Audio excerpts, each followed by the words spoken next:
ईद मिलाद उन नबी की हकीकत छठवां भाग। अल्लाह के नाम से शुरू जो बहुत मेहरबान रहमत वाला। हुजूर सल्लल्लाहु ताला अलैहि वसल्लम की विलादत पाक की खुशी मनाना जायज व दुरुस्त है। आइए कुरान की रोशनी में एक वाक़िया सुने और आप खुद फैसला करें।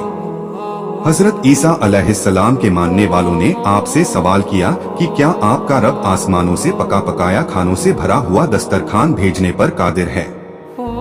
हजरत ईसा अलैहिस्सलाम ने फरमाया, अगर ईमान वाले हो तो अल्लाह से डरो, मतलब यह कि ईमानदार होकर अल्लाह ताला की कुदरत का इनकार ना करो। ईसा अलैहिस्सलाम ने कहा, हाँ मेरा अल्लाह ऐसा कर सकता है। और फिर हजरत ईसा अलैहिस्सलाम ने दुआ की जिसका जिक्र कुरान इस अंदाज में कर रहा है। अल्लाह ताला इरशाद फरमाता है कि कुरान तर्जुमा कंजुल ईमान। ईसा बिन मरियम ने अर्ज की, ए मेरे अल्लाह, आसमानों से हमारे लिए पके पकाए खानों से भरा हुआ दस्तरख्वान नाजिल फरमा दें ताकि हमारे लिए, हमसे पहलों के लिए और बाद में आने वालों के लिए ईद हो जाए। पारा 7 सूरह माइदा आयत 114। हजरत ईसा अलैहिस्सलाम की दुआ अल्लाह ताला ने कबूल करते हुए बेहतरीन खानों से भरा हुआ दस्तरखान उतार दिया और इस तरह हजरत ईसा अलैहिस्सलाम के मानने वालों की ईद हो गई। कुरान पाक की इस आयत से यह हकीकत पूरी तरह से वाज़ेह हो जाती है कि जिस दिन अल्लाह करीम अज़्ज़ व जल्ला की तरफ से कोई नेमत अता हो, ईमान वालों के लिए वह ईद का दिन बन जाता है। और फिर ईद के दिन हर तरह की खुशी, हर तरह का जश्न, हर किस्म की चहल पहल मनाने के साथ साथ साफ सुथरे कपड़े पहनना, खुशबू लगाना, गुस्ल करना, दोस्तों और रिश्तेदारों से मिलना, मिठाई तकसीम करना और हर एक को मुबारकबाद देना हर लिहाज से जायज और दुरुस्त है। इसी तरह 12 रबी उल अव्वल शरीफ के मुबारक दिन में अल्लाह ताला की तरफ से सबसे बड़ी नेमत हम मुसलमानों को सैयदुल अंबिया हजरत मोहम्मद मुस्तफ़ा सल्लल्लाहु ताला अलैहि वसल्लम की नूरानी सूरत में सारी नस्ले इंसानी को हिदायत के लिए अहले ईमान को अता हुई। इसलिए सुन्नी हजरात इस नेमते उजमा की खुशी में जश्न ईद मिलादुन्नबी सल्लल्लाहु ताला अलैहि वसल्लम मनाते हैं। मिठाई तकसीम करते हैं, बाजार सजाते हैं, खूबसूरत मेहराबे बनाते हैं, झंडियां लगाते और लहराते हैं, एक दूसरे को मुबारकबाद पेश करते हैं, नात ख्वानी का लुत्फ उठाते हैं और हुजूर की बारगाह में दुरूदो सलाम के फूल निछावर करते हैं।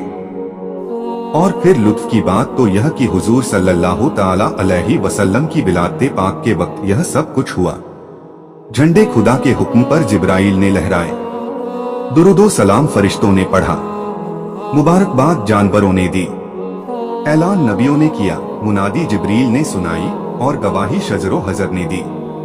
आप खुद सोचें कि जिस दिन आसमान से दस्तरखान नाजिल हुआ वो दिन इतवार का था और आज भी ईसाई इतवार के दिन खुशी यानी छुट्टी मनाते हैं। सोचिए कि हजरत ईसा अलैहिस्सलाम दस्तरखान के नाजिल होने पर तो ईद का हुक्म दे रहे हैं, तो क्या माजल्लाह हमारे नबी की विलादत पाक एक खाने से भरे हुए दस्तरखान से भी कम है कि हम सुन्नी मुसलमान उस पर खुशी नहीं मना सकते।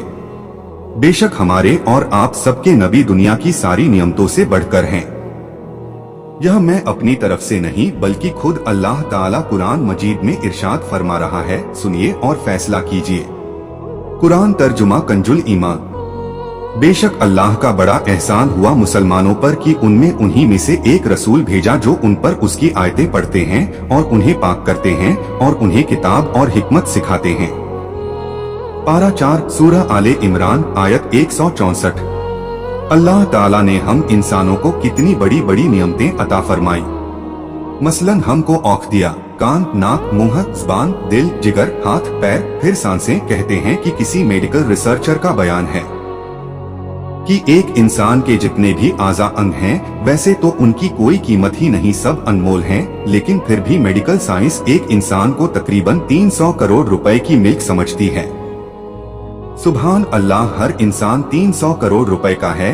फिर उस पर जो रब ने नेमतें दी, जैसे जिंदगी गुजारने के लिए कितने ही साजो सामान दिया, फिर माँ बाप, भाई बहन, दोस्त अहबाब, तमाम रिश्तेदार, उस्ताद, इतनी नियमतें अल्लाह ने दी है कि कोई शुमार ही नहीं कर सकता। मगर कसम अल्लाह की, पूरा कुरान उठाकर देख लीजिए, किसी भी नेमत पर अल्लाह ने एहसान नहीं जताया। अलहम्दु की अलिफ से वन्नास की सीन देख ले, कहीं नहीं मिलेगा। मगर जब अपने महबूब सरवरे कायनात हुजूर सल्लल्लाहु ताला अलैहि वसल्लम को जब बंदों के दरमियान भेजा तब फरमाया मैंने एहसान किया मुसलमानों पर कि उनमें उन्हीं में से एक रसूल भेजा। जरा सोचिए कि हुजूर की विलादत पाक कितनी बड़ी नेमत है। अब आप फैसला करें कि हजरते ईसा अलैहिस्सलाम के मानने वालों के लिए आसमान से दस्तरखान आने पर तो ईद मनाई गई, तो फिर मुस्तफ़ा जाने रहमत सल्लल्लाहु ताला अलैहि वसल्लम के आने पर ईद मनाना शिर्क कैसे हो गया, जबकि अल्लाह ने तो खुद अपनी दी हुई नेमतों का चर्चा करने का हुक्म दे रहा है। कुरान तर्जुमा कंजुल ईमान। और अपने रब की नेमत का खूब चर्चा करो। पारा 30 सूरह वद्दोहा आयत 11। मैं तमाम बद अकीदों से पूछता हूँ कि क्या हुजूर सल्लल्लाहु ताला अलैहि वसल्लम से बढ़कर भी कोई नेमत हो सकती है? नहीं नहीं नहीं, हरगिज नहीं। तो हम सुन्नी जब रब की दी हुई अजीम नेमत का चर्चा करते हैं तो फिर हम गलत कैसे हो गए? सच तो यह है कि जो उसकी दी हुई नियमतों का चर्चा नहीं करते वो एहसान फरामोश गद्दार हैं। आपकी क्या राय है कमेंट में बताएं। सल्लु अलल हबीब सल्लल्लाहु अला मुहम्मद सल्लल्लाहु अलैहि वसल्लम। उम्मीद करता हूं कि वीडियो आपको पसंद आई होगी। इस वीडियो को लाइक करें, शेयर करें और दीनी मालूमात के लिए हमारे चैनल नसीम वाइस सरखेज को सब्सक्राइब जरूर करें। अल्लाह आपका और हमारा हामी व मददगार हो। अल्लाह हाफिज।